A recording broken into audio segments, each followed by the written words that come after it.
You guys, today we are headed back into Tony Rice land, and I wanted to head back into deep position world because we've only done that 2 times in all of these guitar hangouts. This is the 17th one. Welcome to our cold, snowy winter's night. I've been snowed in and I ventured out today. I don't know if you guys have been snowed in, but I slipped on the ice. I fell on my hip and I smashed my hand. So I seem to be kind of clumsy lately, but this was some slick black ice on my driveway, and I feel lucky that that's the only thing that happened to me. So I'm glad y'all found me. I'm glad you found this. I was playing away with Tony Rice a moment ago, and there was not a single comment, which is weird for you guys. You always comment right away. So I've got on my smart wool. This is my ski gear. It has been freezing here. It's been snowing since Monday or so. There's been no school all week, so I'm coming in hot. I just made the kids some really hearty beef chili, which was yummy. And now we get to talk Tony Rice, our first Tony Rice solo of the year, which I'm psyched about. And so let me play it for you guys nice and slow. An old rain is hurting for tonight.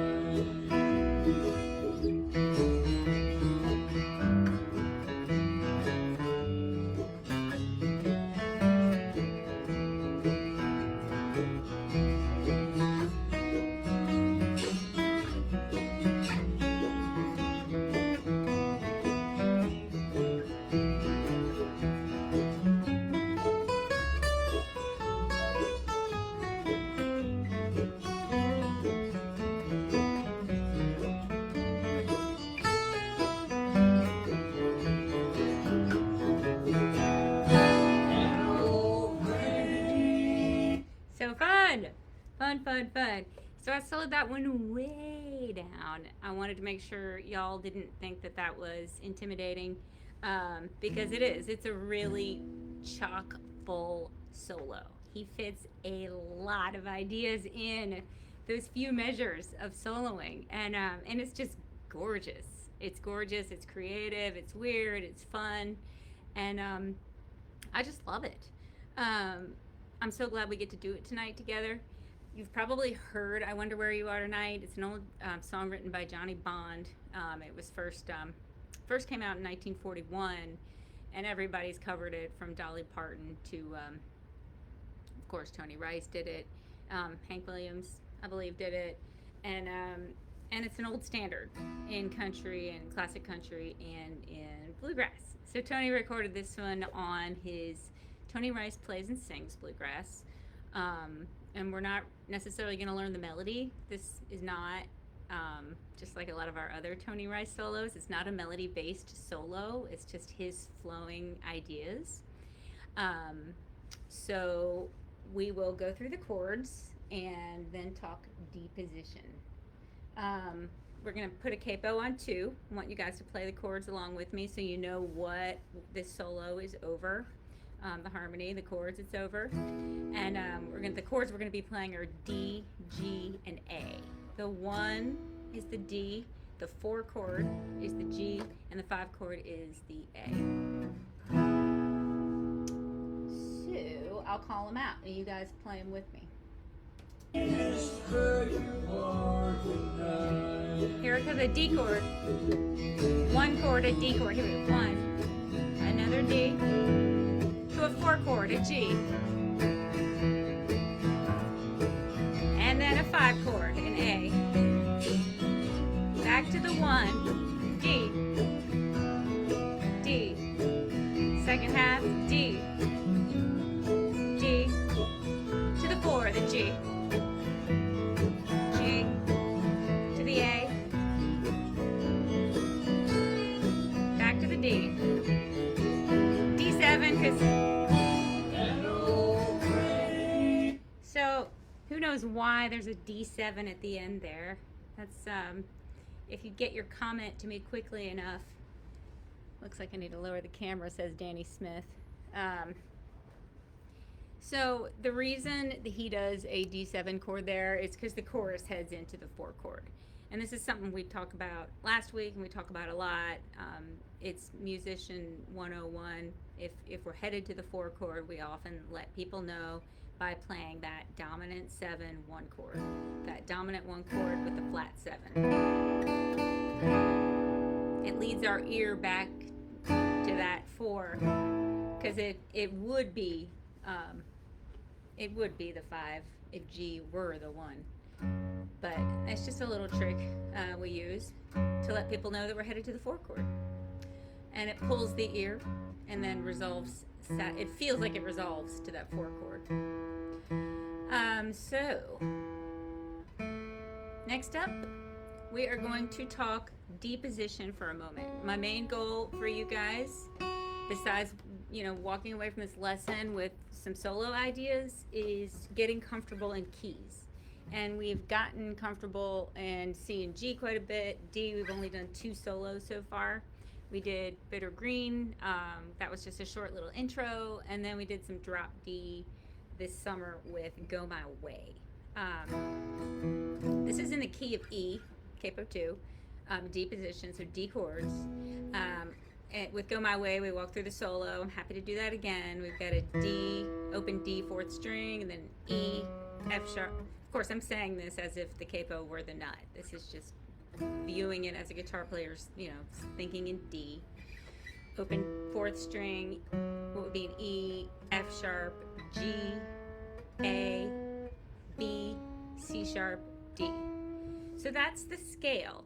Now, if you guys know who Carol Kay is, I've been reading some of her posts lately, and she made a big deal out of how musicians really do think more in triads and chord tones, which is true. So obsessing over scales is really not necessarily something that is the most helpful, except for, she pointed out, except for flashy runs and stuff like that. I still think it helps students and people who are learning to have a framework of what the notes in that key would be.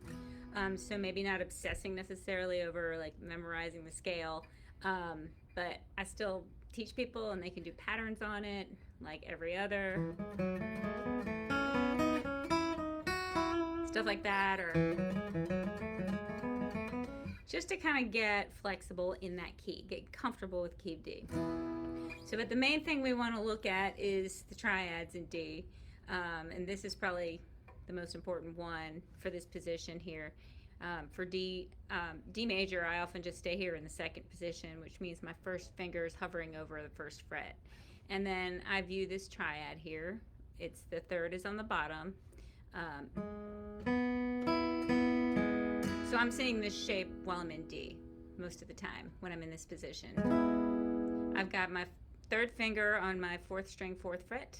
That's the 3rd of the triad, what would be an F sharp. My 1st finger is on the 2nd fret, 3rd string, what would be an A, and if this were the nut, and so it's the 5th of the triad. And then my 1, my root, is here on the D, what would be a D, 3rd fret, 2nd string. Of course, my pinky can go down on the root here for a root position triad. 1, 1, 3, 5, 3, 1. My pinky is now on the 5th fret up from the capo, 5th string. So I'm seeing my 1, I'm seeing my 3, I'm seeing my 5, I'm seeing my 1. And then, of course, we can switch over to a D chord and see another triad with the 5th on the bottom. These are our chord tones. This is what we're imagining as we're soloing, because we're able to create licks by hammering on and sliding from the flat 3 to the 3 major, hit the 5, hit flat 3 to 2. So people are just seeing this up and down the neck. I have my students drill it all up and down the neck. And then at the end of this solo, Tony's going to go up to some of these higher positions with that. But for now, let's just make it a goal. You're going to start seeing a ghost of a pattern on the guitar for the main chord tones. Okay, so that said, he actually starts not necessarily in a D major lick, but in more of a chromatic, dominant feeling lick with his pickup. And for those just joining up, I'll play this solo one more time. You guys can strum along with the chords if you want.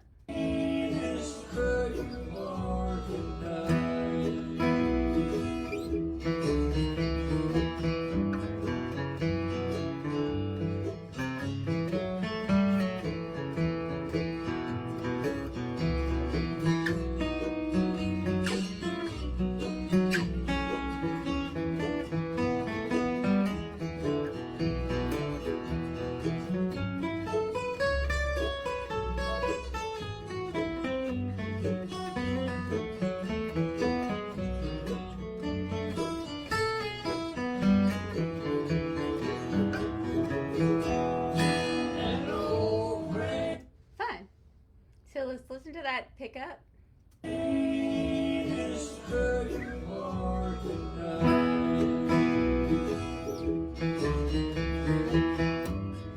Okay, so that is almost like potatoes or some sort of lead in that a bluegrass player would do.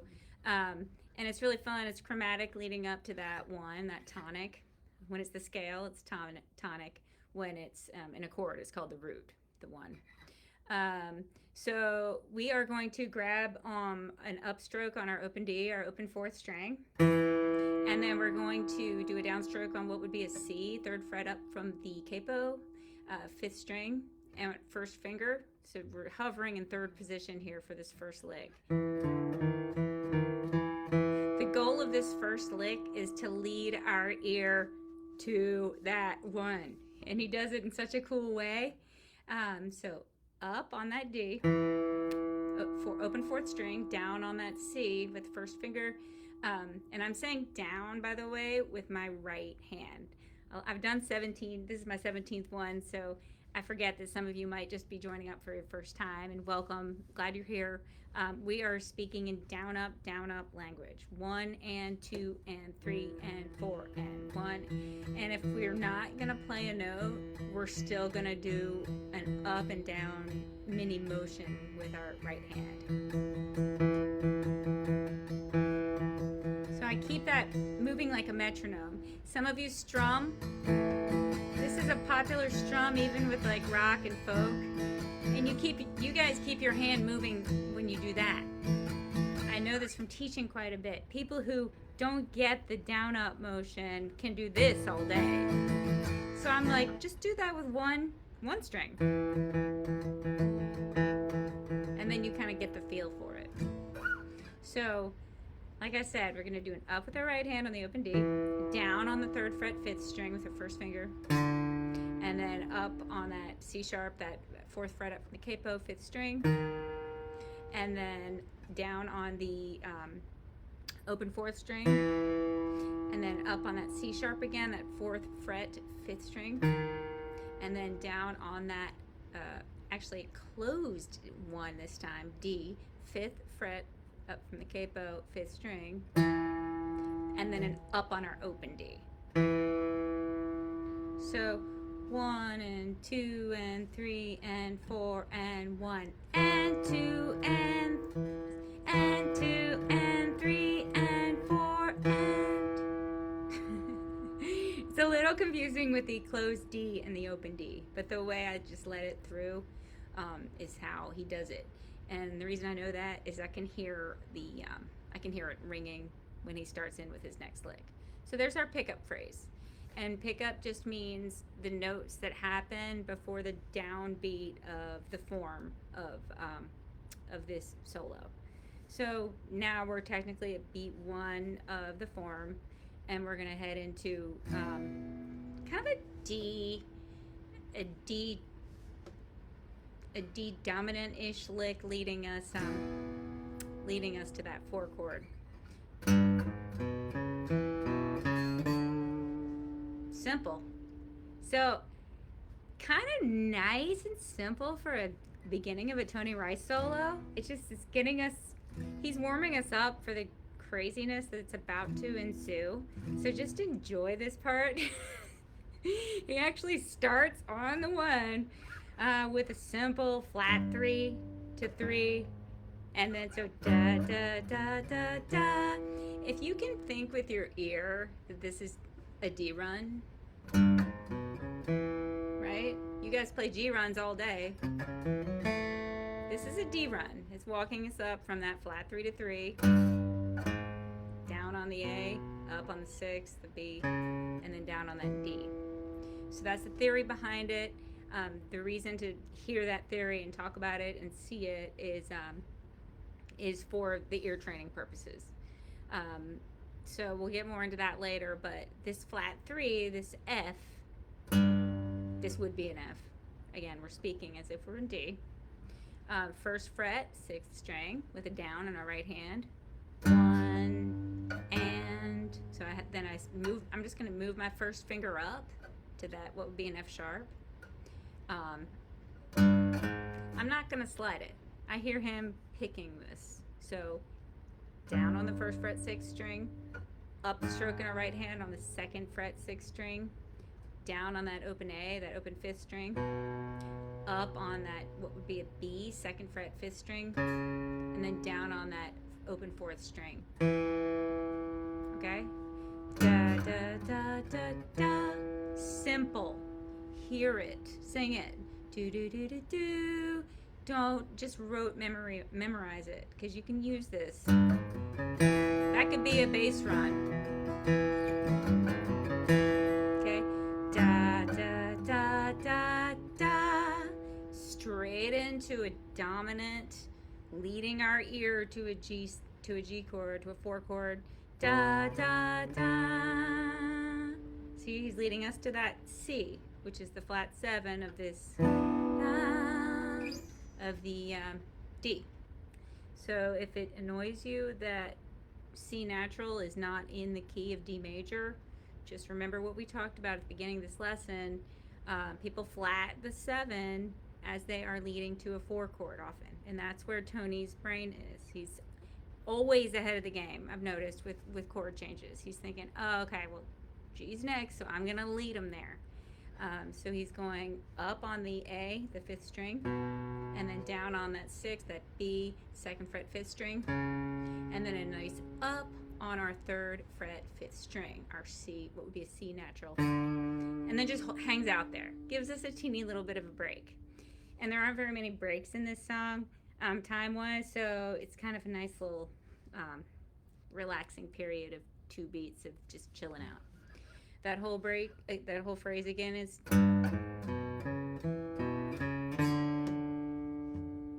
I gave you some ghost strokes to see where those 2 beats of resting are going to lie. 1 and 2 and 3 and 1 and 2 and 3 and 4 and 1, 2. So we're going to play something on the end of 2 though, okay? So we can't relax too much. 1 and 2 and 3 and 4 and 1, 2. Next phrase, unless you guys have any questions.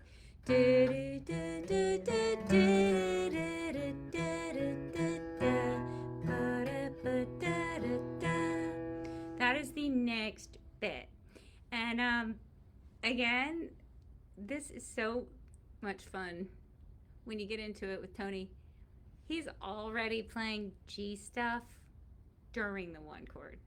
He's just already there. He's ahead. He's leading our ear there. That is basically a G run, and it happens before the G chord even hits. So we're going to grab, as you can see, a flat 3 of this G chord. Okay, that's the next bit. When we break it down like that, it's so easy. And I want you guys to be thinking about solos this way, looking for groups and phrases of like, oh yeah, there's that D run, there's that little G run, that thing outlines the D triad. Because when I learned solos, it's never a note for note rote thing. It's always like, oh yeah, that thing is outlining the 5 chord, or that thing is, a dominant thing leading to this. Because then later when you go to remember it, that's how your brain is going to think, not, memorizing something note for note. Okay, so let's start on that and of 2, like I talked about, upstroke in our right hand, the flat 3 of the 4 chord. 1, 3, 5, 3, 1. flat 3, 1st fret, 5th string, upstroke, and then we're gonna, does he slide it? Yeah, I think so. Yeah, go ahead and slide it and give me a ghost down on beat 3. And 3 and 4 and. So 1st fret, 5th string, up, slide with a ghost down up to the 2nd fret, 5th string, and then up on that open D, that 4th string, down on that 6th, that E, that 2nd fret, 4th string, and then up on open G, 3rd string. Straight into this thing. Okay, so for me, to me that's a D major lick. And I was kind of thinking about it a second ago when I played it for y'all. He's on the 4 chord. So what's he thinking here? He's not thinking flat 3 to 2 in the D. That's how I would hear. He's hearing it as like a flat 7 of the 4 chord. Flat 7, 6, 5, 3, 5, 3, 5, 2. And I get that because it's, I've noticed, I talk about this a lot when people in the C chord, people are constantly doing this. And that's a flat 7 leading to the 6 and leading to the major 3rd. So it really does, it works and it sounds cool. So let's do it. We're going to do it down on that flat 7, 3rd fret, 4th string, and then slide with a ghost up to our 2nd fret, 4th string, and then a down on that open D, the 4th string, and then an up on that 2nd fret, 5th string to the 3rd, and then down on the open D, again up on that 5th string, that 2nd fret, and then down again on that open D, that 4th string, and then up on that open 5th string.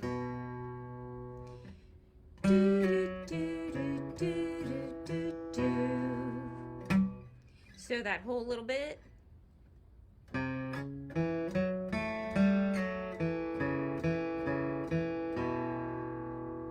Okay.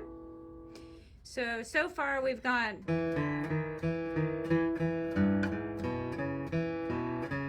rest, rest.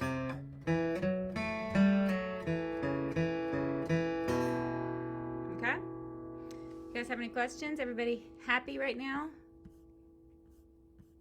I'm hoping that you guys can still see me and hear me and stuff because I haven't seen comments in a moment. Hope you can.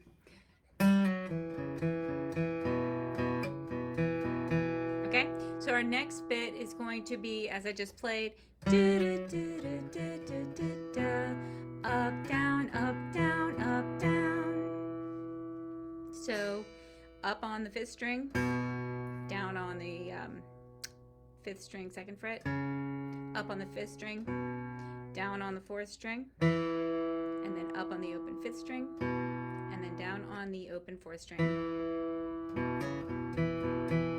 What is that? It's a little bit of a filler, a little bit of a, hey, I have a punctuation to that previous phrase. It's just setting him up for his next cool up the neck thing. To me, that just feels like, hey, I'm satisfied. I'm here. I'm cool. I'm in this 4 chord, but I am going to now be flashy, leading you guys up to my 5 chord, which is exactly what he does. Our next bit, if you guys are happy and satisfied, making sure you are happy and satisfied. Yes, great.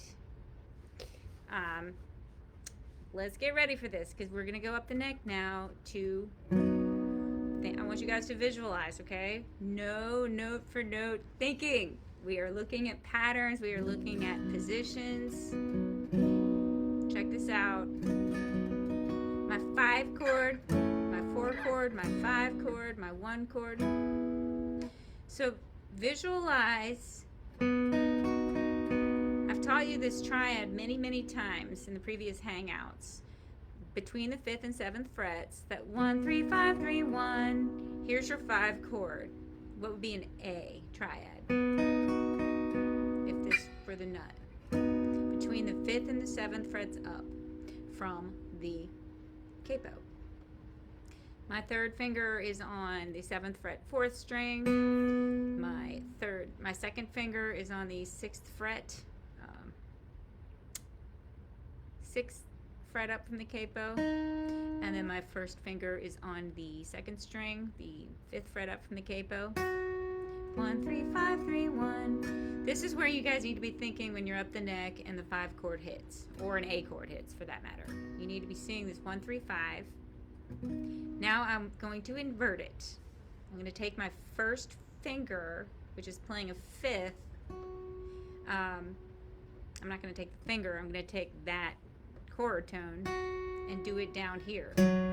Here's the same thing but low. So now with my 3rd finger I'm going to move down to the 7th fret up from the capo, 5th string. Pinky's going to grab that root now on the 7th fret up from the capo, 4th string. And then my 2nd finger hangs out where it was, which was the 6th fret, 3rd string.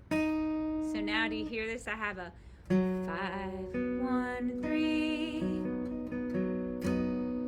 So he's sliding up to a shell of this triad, okay? So if you don't know this, is it important? I think it's important. I really do. I think it's important to know all your triads up and down the neck, and I think it's worth the investment of time if you can figure out a way to create a drill for yourself. It's the quickest way to get good at creating your own licks up and down the fretboard, having your own style, and it's better than rote memorizing a bunch of licks or things where you don't know exactly what's happening. We need to be hearing these chord tones and seeing where they are, and having it be more natural.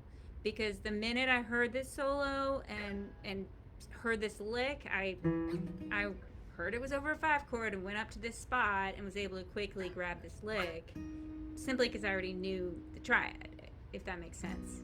It's a pattern and I'm seeing it, and it's totally okay if you're not seeing that yet, but let's just make that a goal, that we're going to start seeing things that way.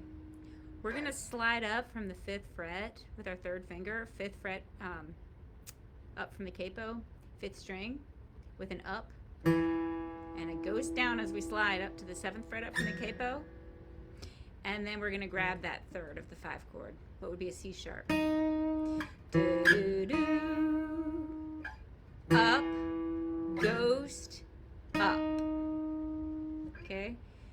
Up, ghost, up, rest, up, down, up, down.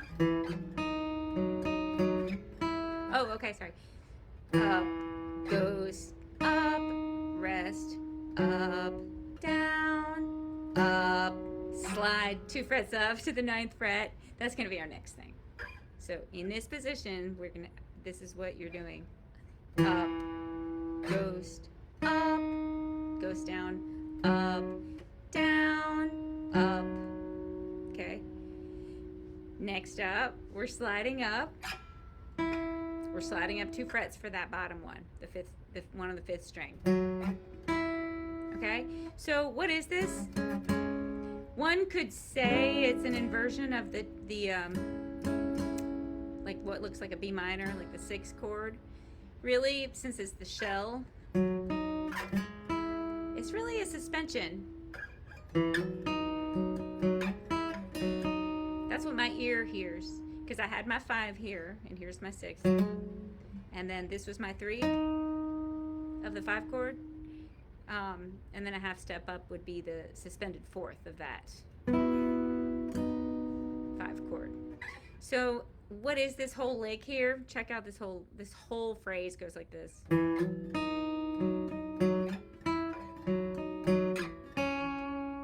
Okay.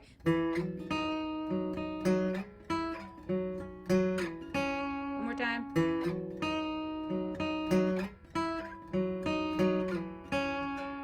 So that is Tony Rice beauty.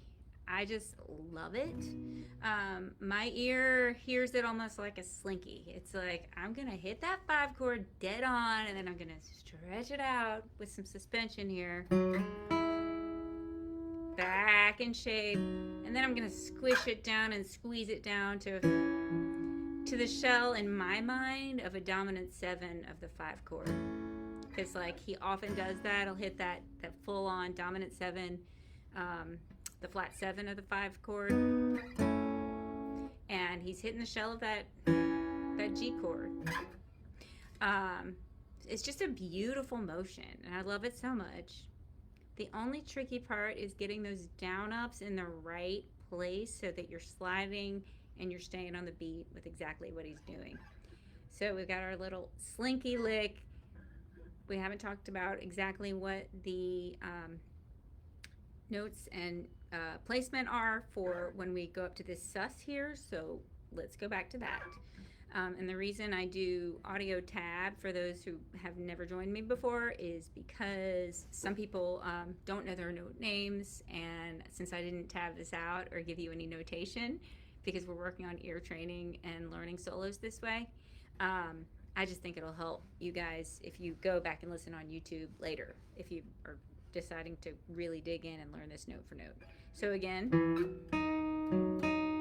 okay, now here's my slide. I grab an up on my 7th fret up from the capo, 5th string, and then I do a ghost down as I slide up to that 9th fret up from the capo, and then I grab a up on with my 1st finger, 7th fret up from the capo, 3rd string.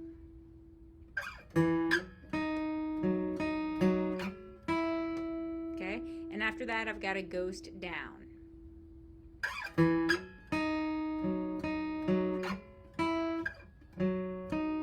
After that goes down, I head back to that original position of that 5 chord.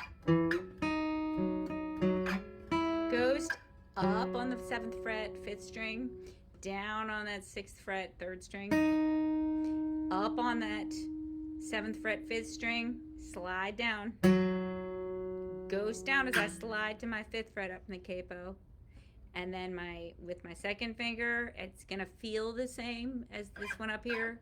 I grab that up on that 4th fret, 3rd string.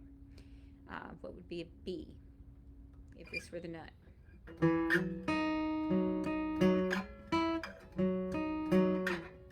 That's an up. Hangs out there for a moment. So let's do this really slowly with exaggerated down ups so you can practice with it.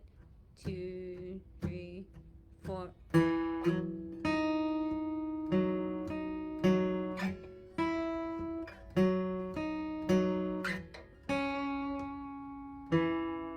So after that next little rest, there's an up on the either open D or closed D. So next, don't worry, the next one is down here in 1st position and nice and simple and dominant 1. But you guys have any questions about those slides? How do you feel about that? It's easy enough.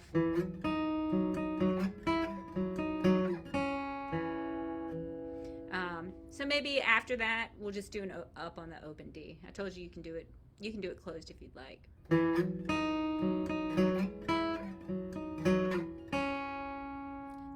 Goes down and then up on that open D, 4th string, and then let's move on to the next phrase. It's over a 1 chord. Where am I?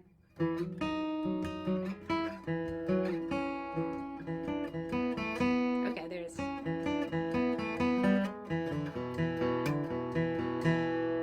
Okay, so that's just. Do you hear that? That's a cool little idea. I haven't heard that in a lot of Tony stuff. Easy enough, right? Because you're droning on that open D. So we've got a down on that 4th fret, 3rd string, up on the open 4th string, down on that, what would be a dominant 7 of the, what would be a C, 5th fret, 3rd string, down, up on the open 4th string, and then down on the 2nd fret 3rd string, the A, the 5th of the 1 chord, up on the open G, 3rd string, down on the 2nd fret 3rd string,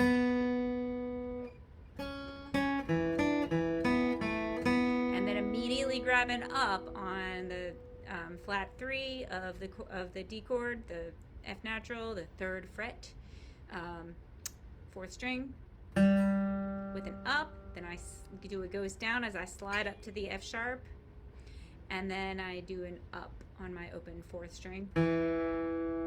So da da da da da da da da. That's where we are. Da da da da da da da da da da. Easy enough, right? Ba da da da da. Let your ear hear this. Flat 3 to 3 with an up, open D, dominant 7, little tag here to that lick, and then A, and then a D. Easy enough, but we've done the note for note starting here. And then we haven't done the audio tab, so to speak, on this part. So we have a down on that 3rd fret 5th string, up on the open 5th string, and then down on that 4th string, and then we have, so just more dominant filler waiting for his next crazy up the neck move. So let's go up on the open 5th string, down on that 3rd fret, that C, 3rd fret 5th string, up on the 5th string, and then down on the D, and then up on the A. And let me confirm that, because it's easy to mess some of that filler stuff up if you're not careful.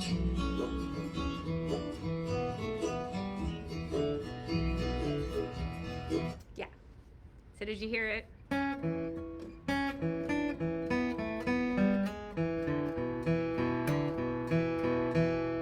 Hand away to show you that the last little bit is down, up, down on the open 4th string, up on the open 5th string, and then down on the open 4th string.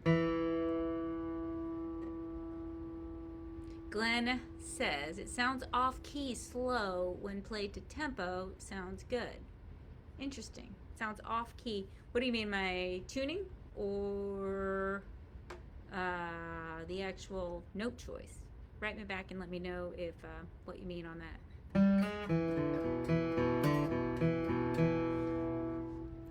Cool. Okay, so you guys ready for the next little bit? Because it's not, I guess, the most intuitive thing on earth, but it's really, really fun. Oh, the note choice. Oh, interesting. Okay.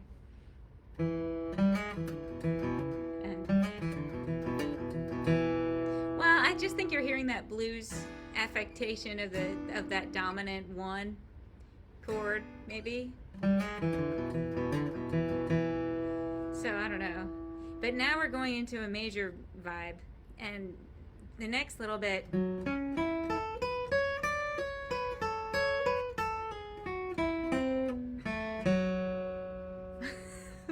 Fun, right? Pretty. Beautiful. Yeah.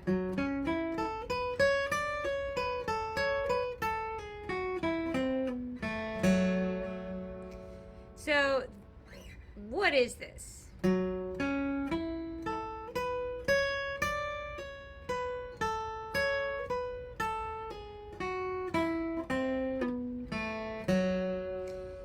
So for me, like, this is everything. It leads us down from that flat 3 to 2 of the 4 chord.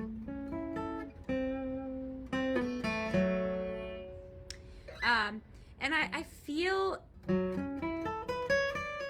if one were to analyze this over, because it's over a 1 chord,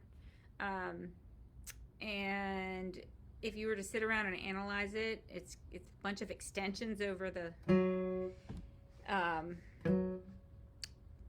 because we're starting on this 7th fret 5th string, which would be a 2, a 9, I guess. There's our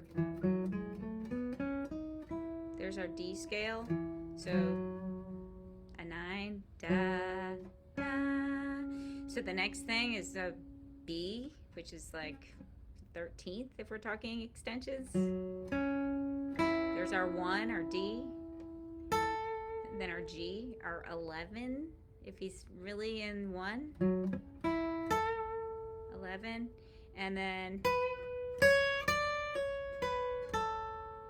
I mean, I don't even know if he's thinking in 1. I don't even know what he's thinking. He's extending. He's almost like, I guess I kind of see it as almost like a rainbow over the 1.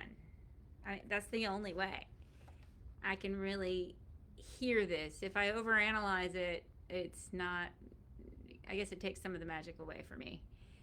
It feels like maybe this is where the wondering is. I wonder where you are tonight. There's just this magical rainbow going on over the 1 chord. He's playing all these notes that aren't necessarily 1 chord notes, and I think this is kind of what keeps us all running back to Tony time after time. It's not that same predictable, you know, I'm kind of boring. I play the chord tones. Maybe I'll play, you know, some things that are suspended and whatnot, but never as creative or interesting.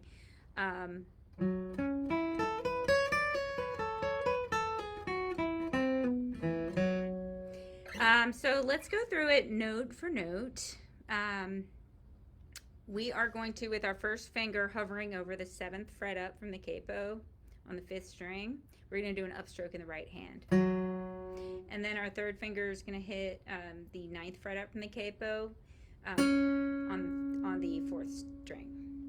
Up, down, and then our 1st finger is going to grab that 1, the tonic, the 7th fret 3rd string. And then our 2nd finger is going to grab the 2nd string, 8th fret up from the capo. So far we've done down, up, sorry, up, down, up, down. And then we have a down with our pinky, our 4th finger, on the, it's really the 12th fret, but what is it up from the capo? Now we're getting so high, then 5, 7, 10th fret, 2nd string, 10th fret up from the capo, 2nd string, down, upstroke, and then we have a down on our 7th fret, 1st string, and then an up on our 8th fret, 1st string, and then a down on our 7th fret, 1st string, and up on our 10th fret, 2nd string, and then down on our 8th fret up from the capo, 2nd string. So again, that's where we are. We've gone note for note there.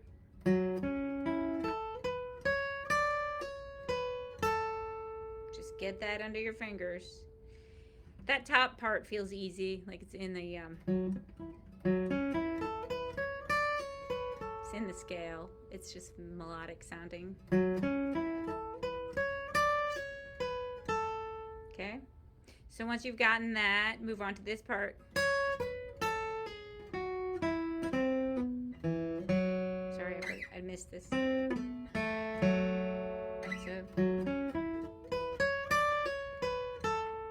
okay, we got there. Next up, we're gonna do this part.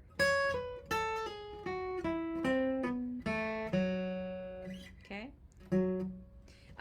The timing on this thing is 1, 1 and 2, 1 and 2 and 3 and 4 and 1 and 2 and 3 and 4 and 1 and 2 and 3 and 4 and just so your ear can stay with the beat there. Okay, ready for your note for note of the next bit? We have an up, 1st finger, 7th fret, 1st string, down on with our 4th finger on the 10th fret up from the capo, 2nd string, and then a up on 8th fret, 2nd string, and then a down on the 7th fret, 2nd string, and then 3rd finger plays the 9th fret up from the capo, 3rd string, and then we do a downstroke with our 1st finger on the 7th fret up from the capo, 3rd string.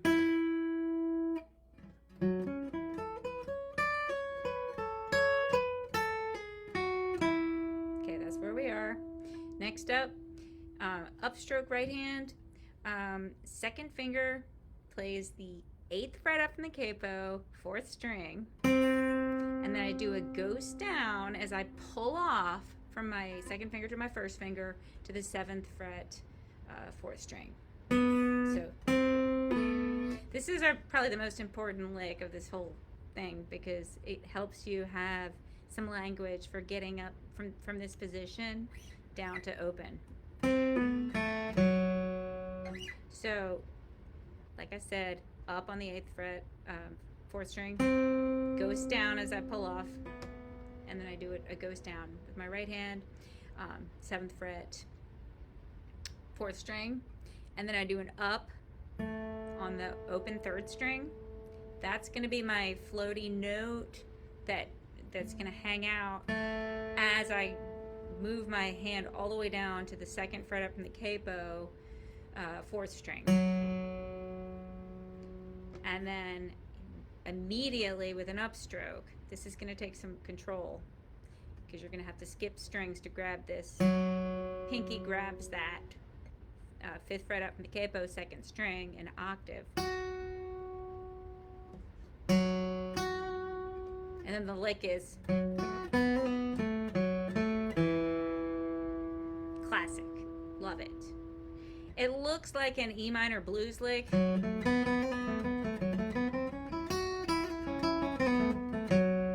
So I love explaining this to my students, because the E minor blues position is interchangeable with the G major pentatonic with the flat 3rd. Same exact notes, same position, everything the same.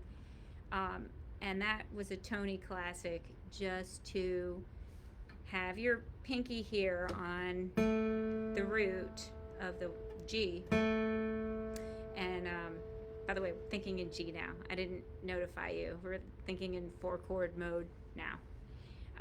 So pinky here on the root, 5th fret up from the capo, 4th string, and then my 6 is on that 2nd fret, 4th string.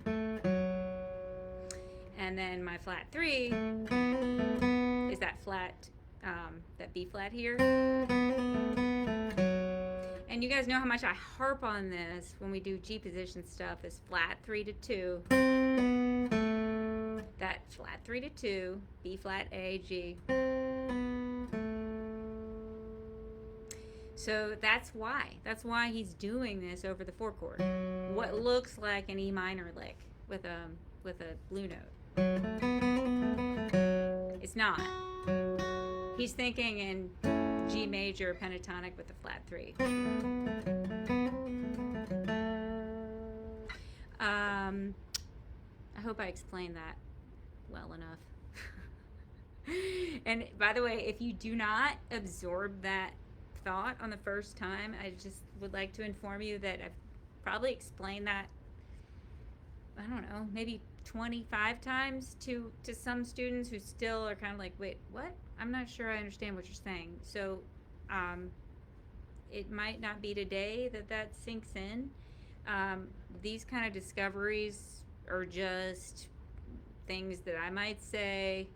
You might look at this video years later and be like, oh, I get it now, because I figured it out myself. You guys might sit here and figure that out yourself. I think I figured that out myself at some point, that's why Tony was constantly doing this little movement down here.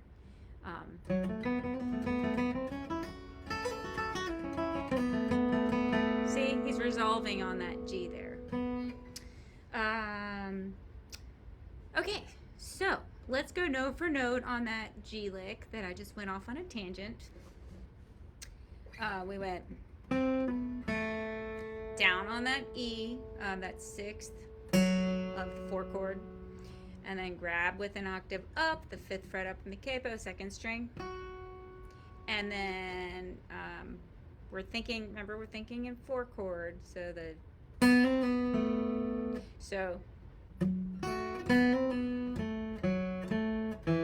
the lick. Down, up, down, down, up, down, up. Octave, pinky grabs that octave up, 5th fret up in the capo, 2nd string. Down on that 2 of the 4 chord, A, the 2nd fret, 3rd string. And then we're going to hammer on to that 3rd fret, 3rd string. And we're going to pull off also. So hammer and then pull off. And then what the right hand is doing, just 1 ghost. That's the timing of the hammer on pull off.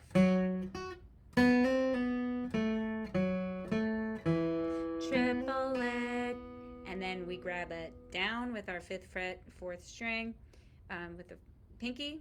And then we grab it up with that 6th of the 4 chord, the E, the 2nd fret, 4th string. And then a down on that 5th fret, 4th string again, the root of that 4 chord. And then hit the open D, the 5th of the 4 chord.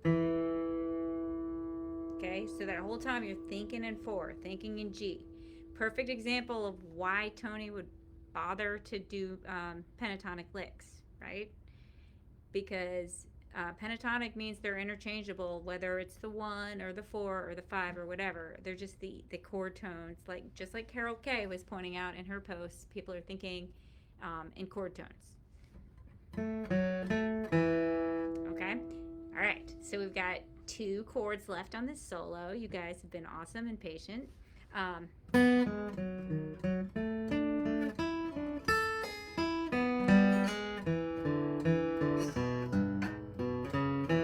That's what's left of this solo, okay? We've got an awesome 5 chord lick. If you guys studied How Mountain Girls Can Love with me and Thinking of You, Ain't Nobody Gonna Miss Me When I'm Gone, we've got this classic Tony Rice thing going on. And of course, he was doing it up the neck because it was in G position before. Now we're in D position, so we're going to do it, well, we're doing it on the 5 chord here.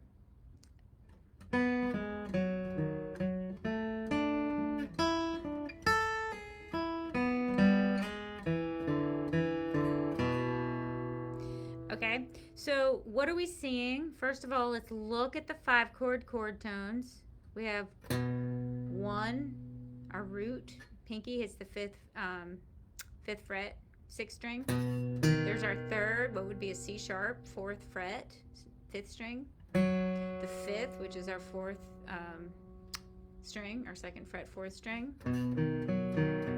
1, 3, 5, 3, 1. And then we can also bar with our first finger to grab that root, that A. And now we have an inverted triad with our 3rd on the bottom. So 3rd finger is playing what would be a C sharp. So that's what my mind gravitates toward when I saw this lick, when I heard this lick. So do you see how easy it is to see it when you play that triad and visualize the triad? 3, 5, 1 of the 5 chord. The lick is, that's the first part of the lick. So let's just do that much. Down on the A, what would be an A if this were the nut? Down on the 2nd fret, 3rd string. And then up on what would be an F sharp, 4th fret, 4th string. Down on the E, which is the 2nd fret, 4th string. And then up on the, what would be a C sharp, the 4th fret, 5th string. And then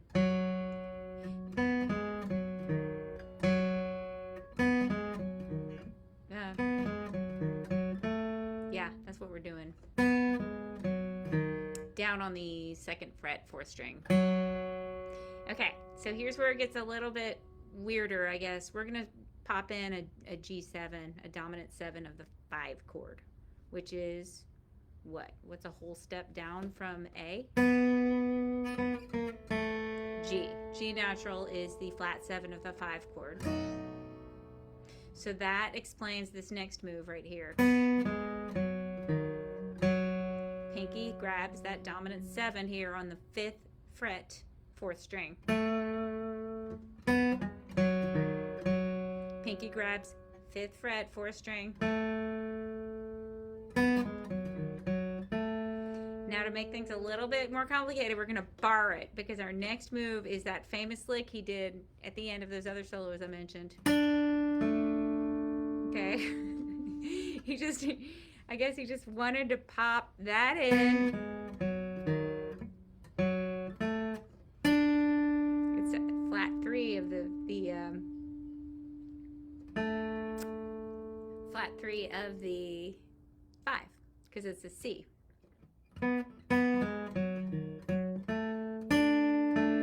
Okay, so we've already walked through this note for note.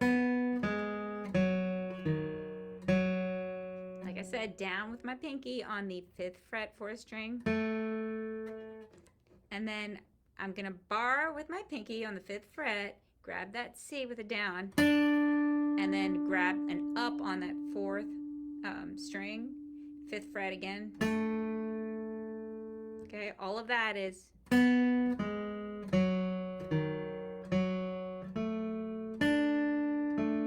okay. Next up is okay. So you can get out of your bar there if you'd like.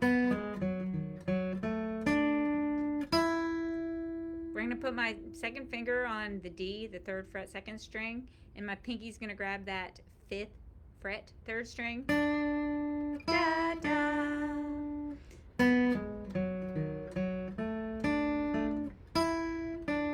That's as far as we've gotten. I'll play it really slowly. Play it with me.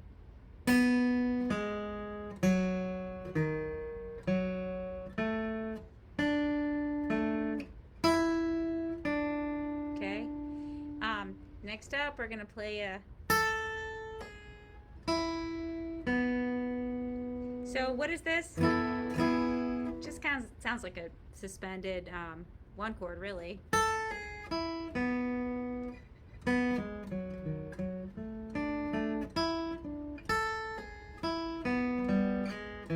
What a magical lick, really. If you really take a second to, this is why I like doing these hangouts actually, because I start to see that the blendy magic of this, leading us from an A7, a 5/7 sound, and now he's playing the flat 7 of the 1 and blending, leading our ear to a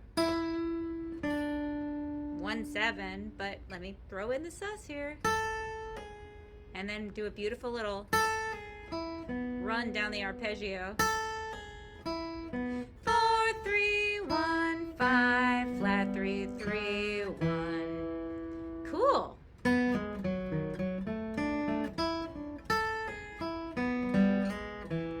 mean, really? I love it so much. Okay, so this is where we are. Note for note, leading through that sus motion. Second finger grabs the 3rd fret, 1st string with a downstroke in our right hand. Pull off with a ghost up to my 2nd fret. And that's the 3rd of the 1 chord, as we said. It would be an F sharp. And then a down on my tonic here, the D, the root of the 1 chord. 3rd fret, 2nd string. Down, up on my 2nd fret, 3rd string. And then we're going to slide from the 3rd fret to the 4th string. 3rd fret to the 4th fret on the 4th string with a downstroke in our right hand. And that was, we do a ghost up as we slide. And then a down on our open 4th string. And I'll confirm with Tony, because my brain, I did not get good sleep last night, so my brain is a little bit mush.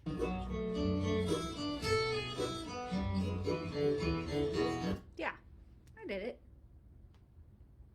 proud of myself.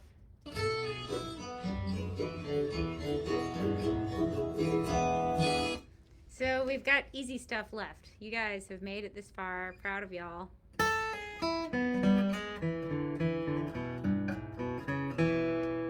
Easy. So here, nice diatonic easiness. We grabbed this flat 3 to 3. And then we got that far, note for note. We're going to grab a dominant 7 of the 1 chord, the C natural, the 3rd fret 5th string, with an upstroke in our right hand, and then down on that open 4th string, the tonic, and then up on the C again, the 3rd fret 5th string, and then down on the open A, the open 5th string, and next up a D run, just like we started with, but this time with an upstroke in our right hand, grabbing that flat 3 of the 1 chord, the 1st fret 6th string, slide up to the major 3rd, the F sharp, the 2nd fret 6th string, up on the open 5th string, and then down on the 6th, 6th scale degree, and that's a down, and then an up on our open 4th string.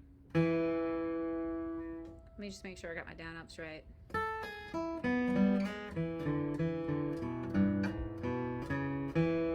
I did. So I led y'all through it. Next move is kind of a ghosty open A, because on an offbeat he grabs this D7 chord. And why did he grab that D7? For those who are just joining us or maybe just hopped on, it is because he's about to sing the chorus, and the chorus starts on the 4 chord, on the G chord. So that D gives us a false sense of dominant, as though it's pulling us, as though it's the 5 of the G chord. I mean, it would be the 5 of the G chord if G were the 1, but G is the 4. Bam. Strong. So good. Do you guys have any questions about that? And I'm so glad I caught you tonight. I was really worried on my first broadcast. Nobody was commenting. I could tell that you guys weren't on. So I don't even know what happened. I'll have to try and figure that out. This is a new computer. So I'll go ahead and play this for you guys. Thanks for all of your donations, by the way. I'm sending to Chesapeake Bay Foundation. I'm from Virginia, so that's something that has meant a lot to me. I hope you guys are going to stay warm this week and are woodshedding and using this winter snowy time to be learning. If you're locked in like we are, we haven't had school. It feels like forever because Christmas break was a long time too. But it's fun, and it's a great time to woodshed.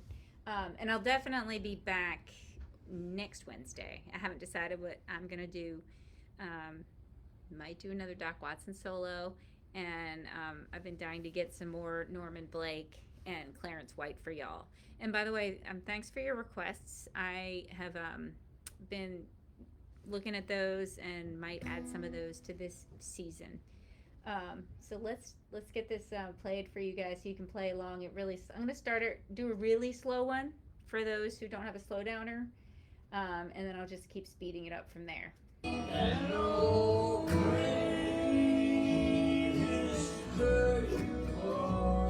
Really slow.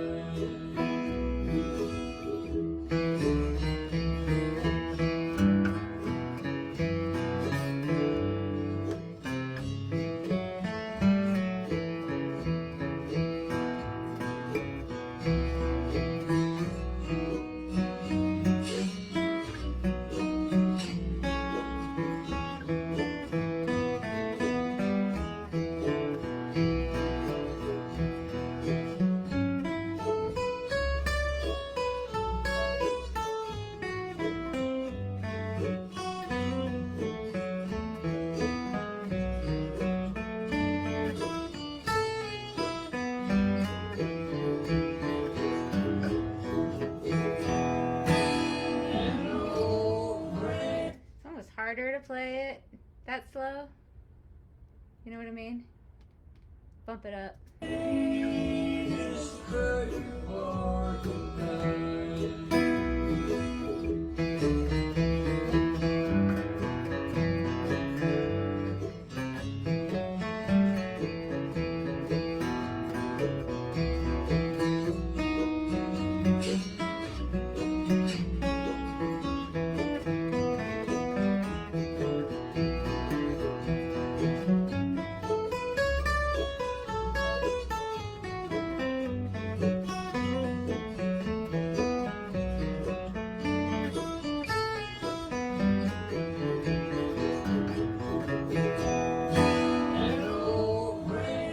Fun. Here we go. A little bit faster.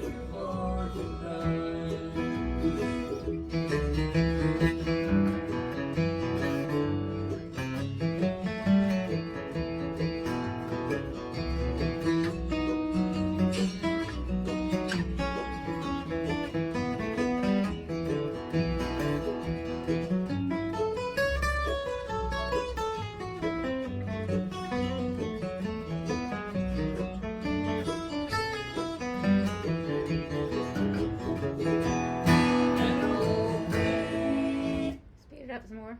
My brain is truly turning into mush. See if I can do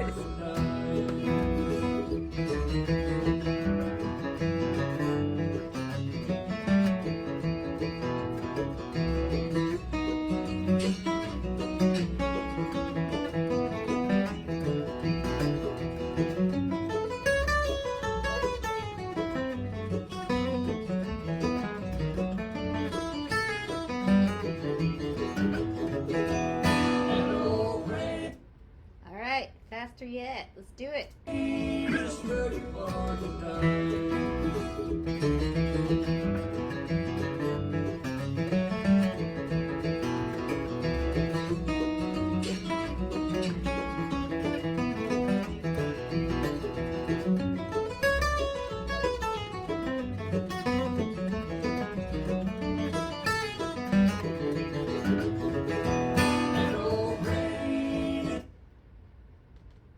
Faster yet.